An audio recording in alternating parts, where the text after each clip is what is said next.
heavy and hard. You're listening to Metal Morning Drive on Metal Fortress Radio with Lady Rose and the Beast.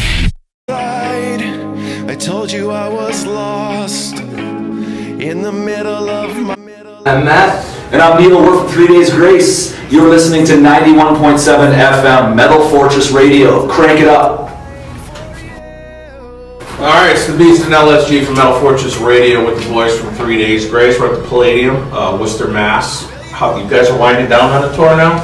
Yeah, we've been out for a while. Just the American tours had 3 legs, each of them a month long. So we've been out 3 months solidly. And just the year in general was crazy. We've been all over the world, Russia and Belarus. Oh, how's Russia, man? It was awesome. Come on, that's we awesome. actually played 13 shows over there. We'd never been there, never really put a record out, and we just decided to go and see what it was like, and we ended up selling 8,000 tickets in Moscow. We were just like, wow. Big over here. What Russian words did you learn? Oh, it's what is that? What does that What does that mean? Thank you. No, it's like, how's it going?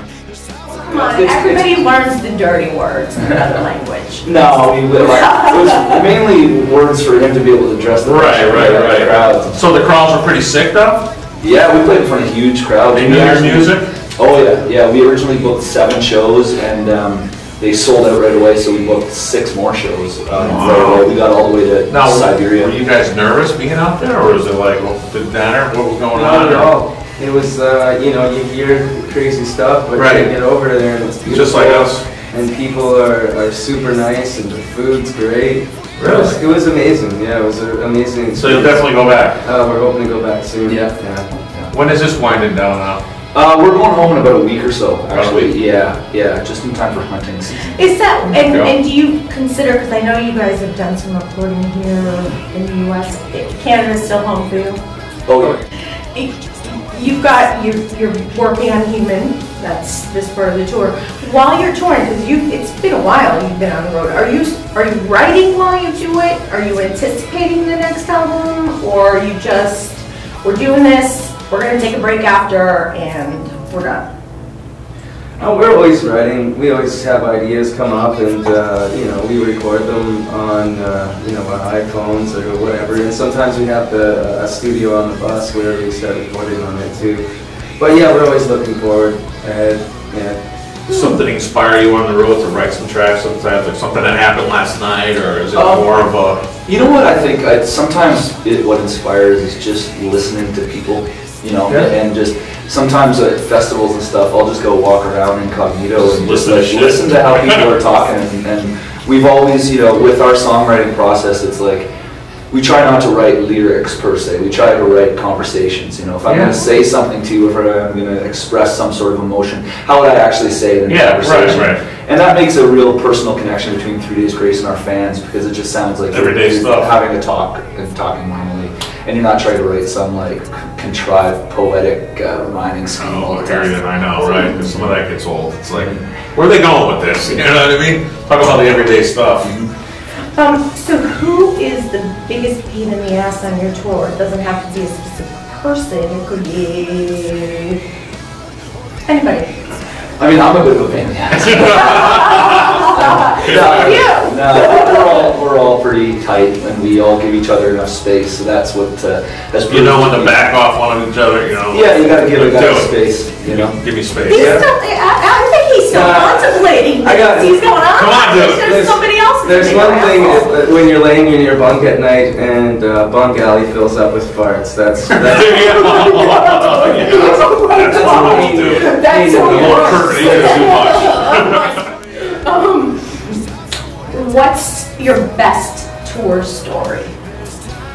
I think, one of the most exhilarating things that we did was we went on these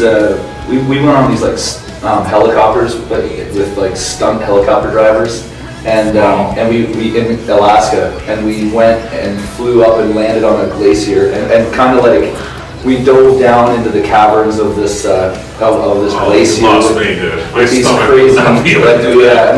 We had 2 helicopters, so we filmed each other. And then we actually went and did the ALS Ice Bucket Challenge on the Did you? glacier. No shit. Is it on YouTube? It is on I would love YouTube. to see that. If you YouTube 3 Days Grace ALS Ice Bucket Challenge, it's on there. And the flight through the glacier was the scariest and most exhilarating thing I've ever done. Yeah. It felt like on Star Wars where they're like the ship. The Death Star. Stomach's going, oh, yeah. That's pretty much how it felt. Like we're right in the middle of these glaciers, and it was it was amazing. Yeah. So you did this. Who did you challenge? We challenged, Brad, our bass player, he opted out of going, so I think we challenged him. He's scared of helicopters. Well, I was. I don't blame him. We took a case of beer up to the glacier, so the ride back I was less nervous. Yeah, that's awful. Very good. Guys, if you were to play with any musicians, you guys played with a bunch of bands throughout your time, dead or alive, and your tour bus was pulling up tomorrow, who would you want to play with?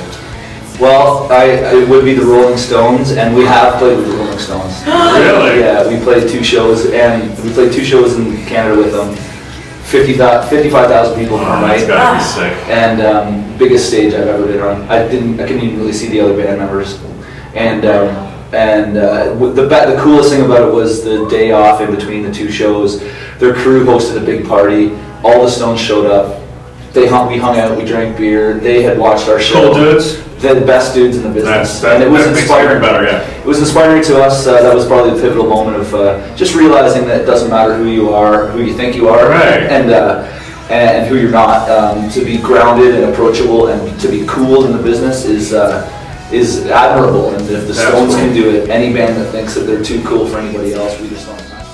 So if you guys were to leave your cell phone somewhere, and we were to go through your music library, what freaky shit would we hear besides rock? Well, I bug the guys from time to time when we're like just about to play the show and we're gearing up to play. We always listen to heavy stuff before the show, and I'll throw on "Tiptoe Through the Tulips" by Tiny Tim. Yeah, and these guys be like, want to shoot it.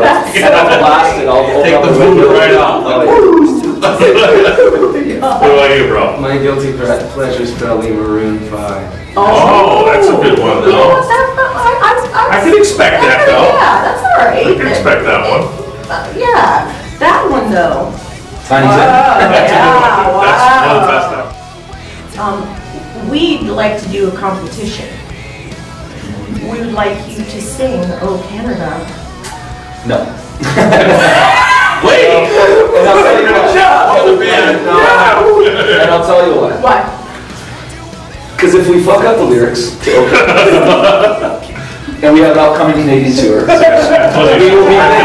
we will be lynched out of our country. Yeah. So we cannot do it, because if we fuck the lyrics up, then we won't be able to get back into Canada. That's a fair answer. Yeah, ever. So So wait, so you wouldn't do it either? No, I've been offered money to do it in front of people, and I won't do it. Really? That's cool. You won't do it? messing huh? up Yeah, the that's huge, dude. Oh That's yeah, huge. that would be. It'd be like, yeah, or that no. would be. Like, if yeah. you gave us like a little bit of time to be able to Yeah. just remember, I haven't sang it since grade 5.